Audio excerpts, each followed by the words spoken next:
simple terms, I would say the sound of Lagos is energetic,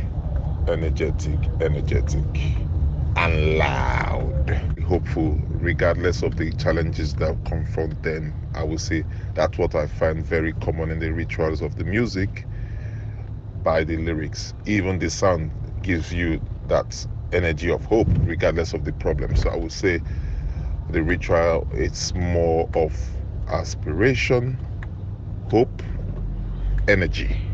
My choice to use sound was mainly because of the role the sound plays or the music plays in those party spaces. It's an essential component of the party. It is through the music, the sensory of people are being, will I say, influenced, controlled. The kind of music you play, the energy, the sound define the party or the ritual mood or mood. So for me, it was important to bring that element into my visuals. In fact, sound too is a form of painting, a mental painting, a sensorial painting. So for me, it was important to incorporate the sound as an expansion of, the project, or an expansion of my medium of photography to adequately express the experience of the parties or the experience of people in those party space to the wider world. That was one of my main reasons. Lagos has a sound. Lagos is one of the loudest cities I've ever been to in my life. Lagos is competing sounds, so many layers. It's a cacophony of sounds, and Lagos is extremely violent when it comes to the sound, because people are on edge. 20 million people. The only way you can actually get people to pay attention is to be loud, So in all of that, trying to find the zen and trying to filter and get to the source is very, very challenging.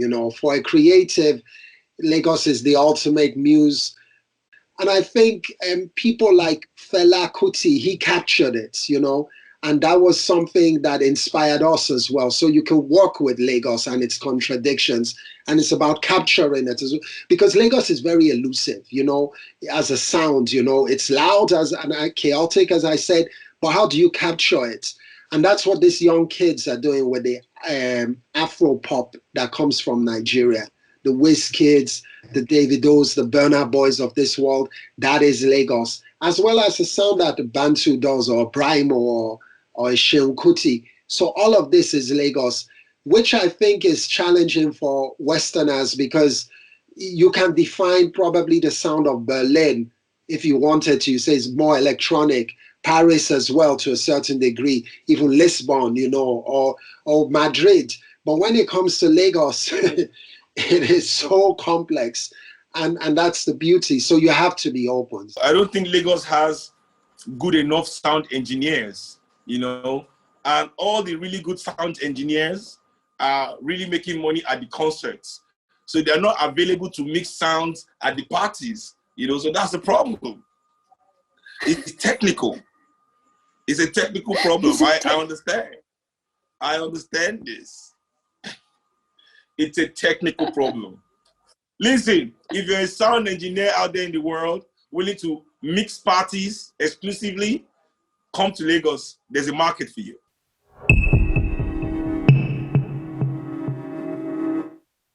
I'm an Ifa devotee, so I'm familiar with spirituality and music, because in the Yoruba belief system, that of Ifa, music goes hand in hand with ritual. There's a constant singing, a humming of melodies. There's an invocation of the ancestors, of spirits, of different orishas, and they're being invoked through music. So that's something that I think you grow up with if you're fortunate enough to go outside the urban setting of a place like Lagos. So if your parents are taking you to the village, or if you've been fortunate enough to have experienced certain rituals, you know, the masquerade festivals, New Yams festivals, and other things, even in other parts, other regions of Nigeria. So I'm familiar with that, and I'm very much conscious of it. And I try to also, maybe consciously, subconsciously, bring in elements of that into my music as well, you know.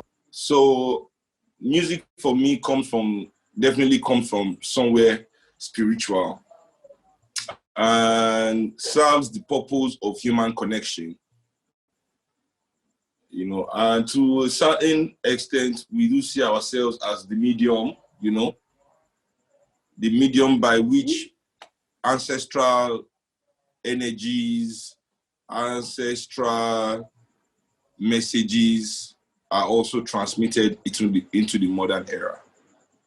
So definitely I see some connection between the music that I make, or rather the sounds that I configure, and some kind of spiritual connotation. I think to be a spiritual being, or rather to channel spirituality, rather, you know, is to respect humanity and community.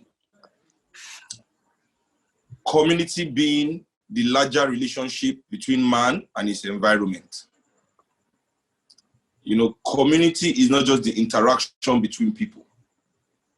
So for me, community is the interaction between people for the stability and balance of their environment. So community must feed the health of the environment. Well, so for me, the most transcendent I felt on stage was when I was playing a show at the O2 Forum, you know, and yeah, I was really emotional, and like I was crying when I was singing a particular song, but not because I was sad, but because I was connecting to so many other energies around me that wasn't even really mine. That's the most transcendent I felt in terms of performing, because I realized that those that have truly made it possible for Africans to be are not even remembered. And without the teachings of people like that, I can't even stand on where I stand, you know. So that connection for me is some of the most profound things I've felt spiritually, you know.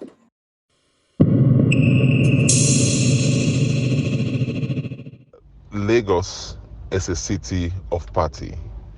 It is one part of the city which you cannot but miss. One aspect of the city which is always underrepresented in the global representation of the city of Lagos. And one beauty I love about Lagos is for everybody. I mean, the parties for everybody, the rich and the poor. So for me, through this project, I kind of reflect the experiences of people of almost every stratas of the society. So for me, it was important to just show that. And that's why I decided to do the project, to, you know, convey my experience. I'm a big believer that an artist should express what he sees in his or her environment, and that's what I did, literally trying to use this project to project my experience of the Lagos parties. Ritual is consciously evoking the presence of those that have been there before us and asking them to guide us as we create. So what that means is hoping for them to use us as vessels and channels, and invoking that connection, which is very, very important for us. And I think we all do it in my band, I can say for sure. We all do it in our various ways, you know. Some people say a simple and short prayer. Other people go into a meditative state. But it is the conscious act because the way we create as Bantu, I think, is very important to explain here. We write as a collective, so everybody is important. The percussionist is just as important as the piano player, as the hornsman, or as myself, who at times I come with the melodies and what have you not. So in that moment, the ritual of creation embodies letting go of the ego and self. So you have to detach from the ego and immerse yourself in the collective experience, which is something that happens or has its source in, say, Yoruba music, for example, where you have all these various drummers, these drum ensembles, the talking drums, the different tonal patterns coming together and listening to each other, giving each other the space they deserve to create perfect harmony. And that is what we try to achieve as well. By respecting each other's creativity and each other's presence, we kind of like create something that is uniquely us as a collective. So that is the ritualistic approach to creativity that we embark on. And it's a conscious one as well, because everybody's being summoned to the table, every band member. True rituals have guides and not leaders. That's a cult. Within equals, one has been chosen to guide, to be the transmitter, which is a responsibility, that one is willing to perform for community.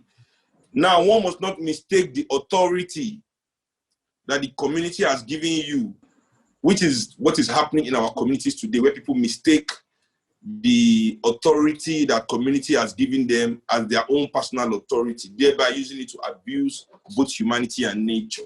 So that's the toxicity that happens in society. But when people come to watch you perform, I think the first non-verbal interaction that has happened there is one of respect, right? That people respect your art enough to leave everything that they are doing at that moment just to experience it. So that is the first relationship I have with my audience at every show, is that as soon as I get on stage, I want to let them feel that I respect them back. I also want people to really experience what I as a person experience in those spaces. I mean, the sound, the energy, which might not be adequately expressed through the visuals, because it's one of those things that deals a lot deeply with the sensorial. And with that, I can be able to transport that experience to every part of the world. I don't want a lot of people in Nigeria go to their churches and experience euphoria and mistake euphoria for spiritual transcendence. Because when it's spiritual, the transcendence is communally personal. It is a message for you, but it's a message that validates, the community.